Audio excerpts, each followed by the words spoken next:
Pernah kepikiran nggak sih gimana caranya aplikasi favorit kita, misalnya Netflix atau Spotify, kok bisa selalu punya konten paling baru?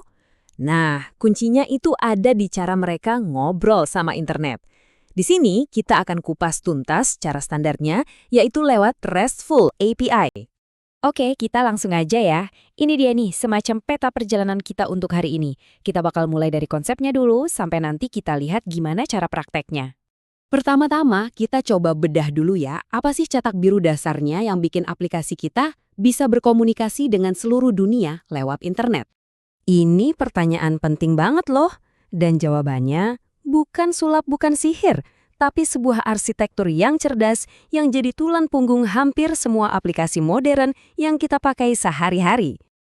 Gampangnya gini deh, anggap aja RESTful API itu kayak semacam bahasa universal yang udah disepakatin sama semua developer. Ini tuh seperangkat aturan yang memungkinkan aplikasi kita untuk ngobrol sama server, entah itu buat minta atau kirim data. Nah, sekarang kita kan udah tahu nih apa itu API.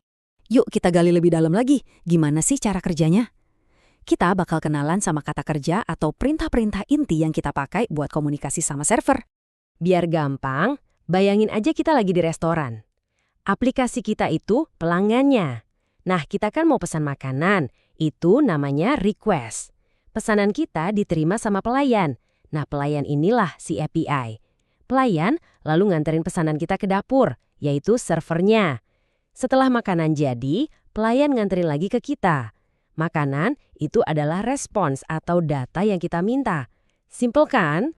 Nah, balik lagi ke analogi restoran tadi, pesanan kita kan bisa macam-macam ya. Di dunia API ada 4 pesanan utama. Kalau kita mau baca menu, kita pakai get. Kalau mau buat pesanan baru, kita pakai post. Kalau mau ubah pesanan yang udah ada, pakai put. Dan kalau mau batalin pesanan, ya pakai delete. 4 serangkai ini dikenal sebagai operasi CRUD. Dan ini adalah jantung dari semua interaksi ke server. Oke, teori-teori tadi penting, tapi sekarang waktunya kita kotorin tangan dikit. Yuk kita masuk ke bagian prakteknya dan mulai bangun fondasi buat aplikasi mobile kita. Biar makin kebayang, kita tentuin dulu tujuannya. Anggap aja kita mau bikin aplikasi kayak gini nih. Aplikasi pencari film sederhana yang datanya kita ambil langsung dari The Movie Database API. Setiap proyek kayak gini biasanya dimulai dari 3 langkah utama ini. Pertama, kita siapin wadah buat kode kita. Kedua, kita butuh kunci buat akses datanya.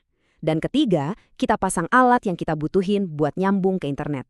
Nah, buat langkah ketiga tadi, yaitu nambahin alatnya, di dunia Flutter kita tinggal ketik satu perintah simpel ini di terminal. Flutter pub add HTTP. Perintah ini bakal otomatis ngunduh dan masang paket atau kumpulan kode siap pakai yang isinya semua fungsi yang kita butuhin buat komunikasi online. Oke, proyeknya udah siap. Sekarang, ayo kita lakuin hal yang paling sering dikerjain, minta data dari server. Coba deh bayangin permintaan GET ini kayak kita lagi browsing aja di internet. Kita cuma ngeliat data kan? Kayak waktu kita lihat daftar film yang lagi trending. Kita sama sekali nggak ngubah apa-apa di server. Inilah cara yang paling aman dan paling umum buat nampilin data di aplikasi. Tapi kan kadang kita nggak cuma mau baca data aja. Gimana kalau kita mau nambahin data baru, atau ngedit, atau bahkan ngehapus data yang udah ada? Nah, ini dia gunanya post. Tiap kali pengguna nulis review atau nambahin film ke daftar favorit di aplikasi kita, di belakang layar tuh kemungkinan besar ada permintaan post yang lagi kerja ngirim data baru itu ke server. Dan data yang kita kirim itu bentuknya kayak gini.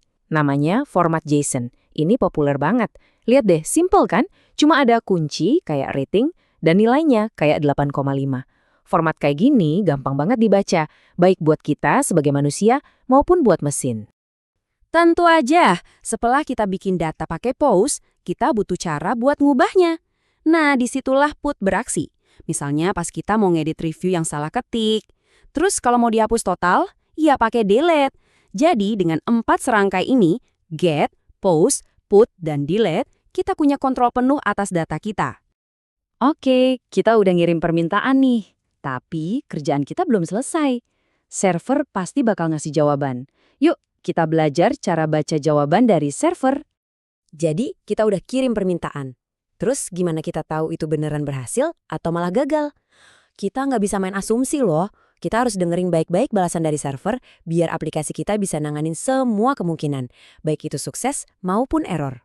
Nah, jawabannya itu seringkali datang dalam bentuk kode-kode ini. Anggap aja ini pesan singkat dari server. Gampangnya, kalau kodenya diawali angka 2, itu artinya aman, sukses. Kalau 4, berarti ada yang salah dari sisi kita. Nah, kalau 5, itu masalahnya di server sana. Jadi penting banget buat selalu ngecek kode ini.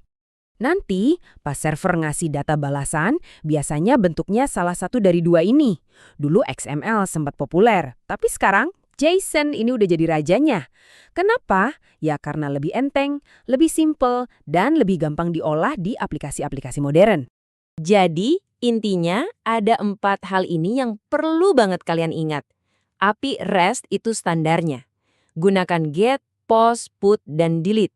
Selalu cek kode statusnya, dan siap-siap kerja pakai JSON. Kuasain 4 pilar ini dan kalian udah siap buat berinteraksi dengan hampir semua layanan web di luar sana. Kita udah bahas teorinya, udah lihat juga langkah-langkah praktisnya. Sekarang tinggal satu hal lagi, dicoba. Dengan bekal ini, pintu ke dunia data yang super luas sekarang udah kebuka buat aplikasi kalian. Jadi kira-kira mau bikin apa dulu nih?